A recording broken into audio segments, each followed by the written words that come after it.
Okay, welcome back to the final video in this exploring how to use GarageBand. So what we're going to look at now is just how we can properly export our composition so that it sounds good. Because if we just try and export this file here, if we just went share, export song to disk, it'd sound all jumbled together and muddy. It wouldn't sound very nice. So we're just going to look at some basic things we can do to make it sound nicer once we export it to disk.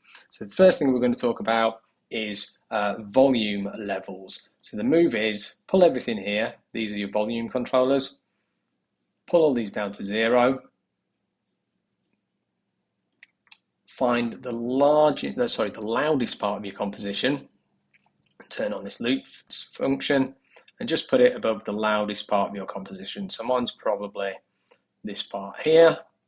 And hit play. Once we hit play, we're going to slowly lift our faders up so that we can make sure we can hear everything clearly, that no one sound's dominating all the other sounds. So like our drums aren't louder than everything else. We want them nice and balanced. We're also going to keep an eye on this box here that you can see my mouse over, because what we don't want is this box here to be shooting all the way up here into the red, because that means our track's going to clip and that's going to cause digital distortion. So I'm just going to hit play. You can see it's playing through the loop. We've got no sound. And I'm going to start by bringing my drums in. Now, what you don't want to do is have everything super loud.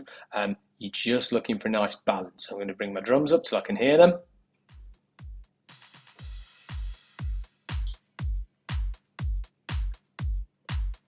So about there, I can hear all the parts of my drums clearly. Going to add my bass.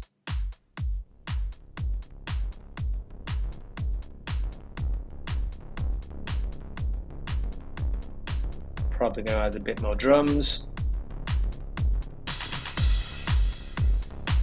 Bring in my next parts.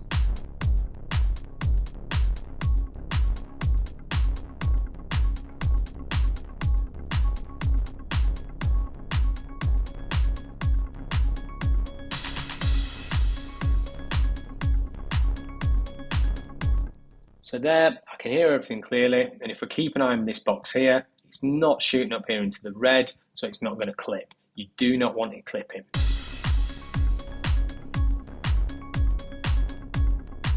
Okay, next thing, everything right now is right down the middle of the mix. So what I want to do is pan some things out to the side slightly to put some room in my mix. So what I'm going to do is I'm going to pan these out to the right by about 20. Let's go 25. You don't want to do a hard pan like this that pushes it all the way to the right, so you'd only get it in the right speaker or right headphone. You don't want a hard pan on this. You want it about, let's go 30 there. And then I'm just going to pull this one out to the other side, again to 30. And then if you're listening to this, you'll hopefully hear that the tight cycles is slightly more dominant in the right headphone and the digital chords slightly more dominant in the left.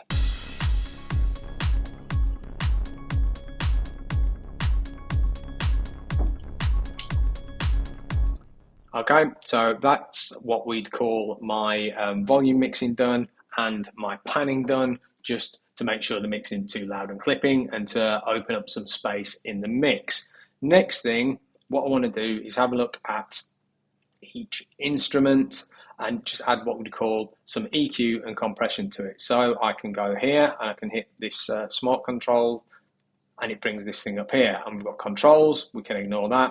What we're going to do is go to EQ.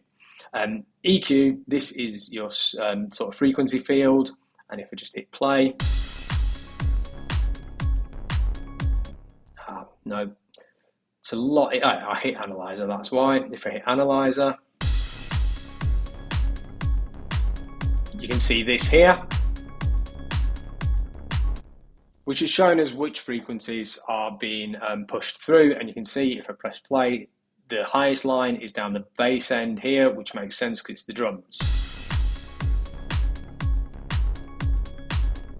So what I need to do is give each instrument its own space in the EQ to make sure they're not sat on top of each other. We're just going to do this by going here to settings, and it'll bring up these presets.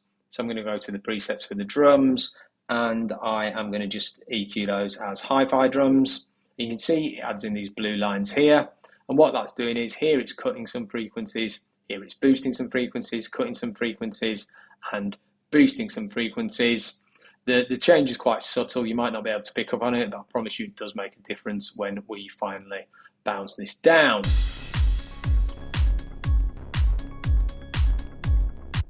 That works nicely. I'm going to go to my bass here. Same thing, I'm on my EQ. I'm going to go here. I'm actually going to go to guitar because, as you will see in the guitars, you have bass settings as well. And I'm just going to throw on this EQ, bass EQ. And again, that's just boosting that low end for me to make that bass really, really punch through.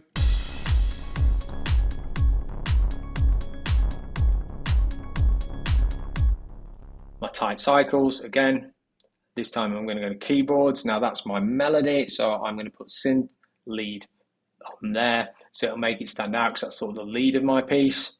And while I'm at it, I'm going to go to digital chords. I'm going to go here, I'm going to keyboards. And what I'm going to do is I am going to put on there a synth brighten, just to make the chords stand out a little bit more. So each one of those now has its own EQ on it.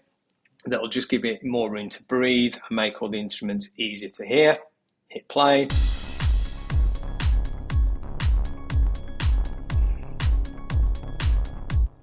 Okay, that's fantastic, that's great, that works really well. Nothing's suddenly being drowned out or nothing's being overpowered, so my EQ will work. Then I'm going to go to master. So master is not the individual tracks, it's all the tracks together. I'm going to go to settings and I'm going to go to mastering, and I'm just going to put on there a dance music type EQ. So everything will just have, as you can see, it's boosted most of the signal, just to make the mix really, really pop. And I believe if I also go here to effects, no, that's not the right one, I don't want that, maybe it's output. My channel EQ is fine. I'm just going to turn on my compressor as well. Now, you've got all different types of compression tools. Compression, basically, it makes your loud sounds a little quieter and your quiet sounds a little louder, just to keep everything so that it's stable and it's solid and you're not going from really loud sounds to really soft sounds all of a sudden. I'm just going to go to compression tools. Let's have a look what we've got on tools. Platinum analog tape. It's sort of my go-to on this. I really, really like this. And I'm going to throw that on there as well. And then if we listen to it, even though it's pushing your loud sounds down, it actually makes everything a little bit louder in the long run, because you can make everything louder without pushing and making it clip. If we listen to that.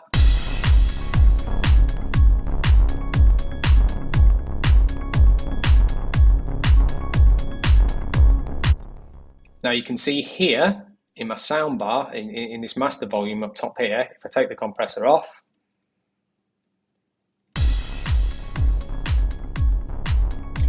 it's hitting the yellow a little bit. If I put the compressor on,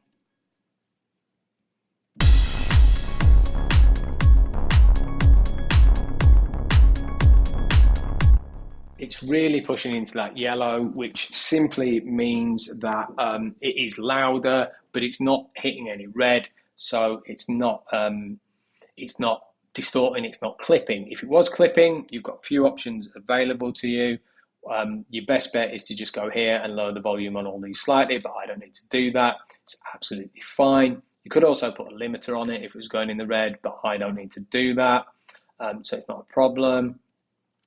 Here my limiter, this would be the way to actually do it. Here my limiter, you can see my gain is +2. So if it was clipping, if it was going into the red, let me just show you what that looked like if I boost this gain to a ridiculous level.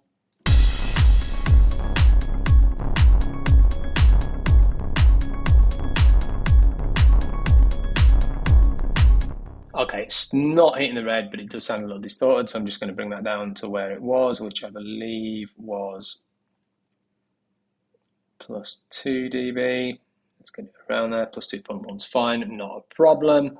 I could put a limiter on there. I didn't put the limiter on. That's why you couldn't hear what happened. If I actually put the limiter on,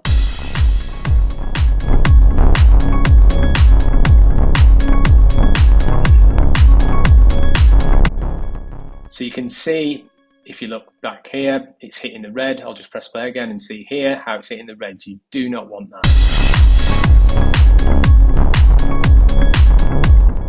So to fix it, I'll just bring my limiter back down to where it was, which was +2. Now say when I played it back and it was already in the red, when I played it back, I would simply lower my limiter into the -dBs to control that sound, but it doesn't look like I need to do that. Let's just have a check.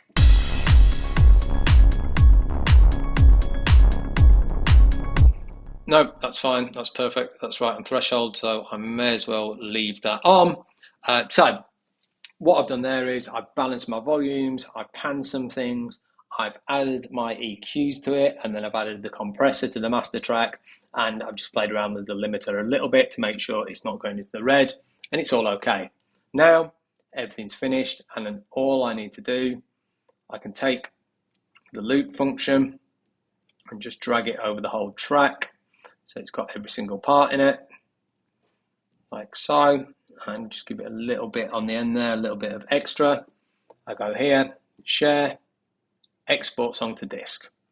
I want to export it as an MP3, and I can choose where to go. This is going to drop in my GarageBand, and all I'm going to do is rename this GB for GarageBand Demo Master. So I know that's my final version. I know that's what I'm going to upload to disk. I hit export.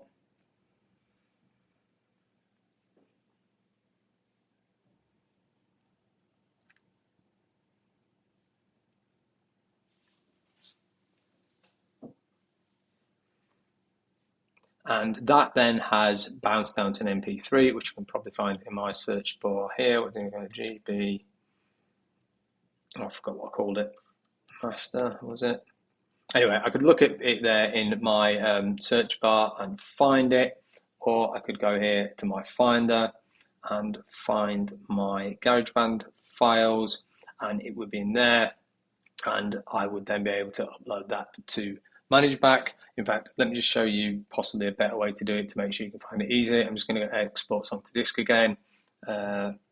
Just call that GB Demo Master 1, and I'm actually just going to save that to my desktop so it's easy to find. Export.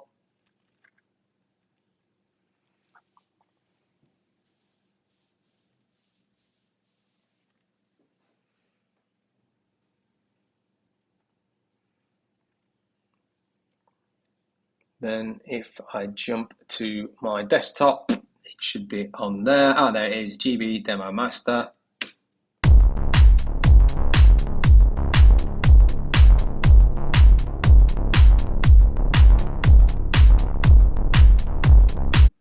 That's my final file. That's what I can upload wherever I need to. I can upload it where I need to for assessment, or if I've done an actual composition, that's the file that I could potentially upload to Spotify or YouTube or something like that. So going through all those steps, going through all those sequences, we can see how to use the basics of GarageBand to complete a EDM style composition. So what we'll do next is, for the next part of this, we'll actually look at how to create a more complex composition using more of an idea, more of our own ideas. But for now, we know the basics of using GarageBand and what we need to do to be able to create a simple composition. So hopefully that was useful. Hopefully you are now able to go away, follow all those steps and create your own composition.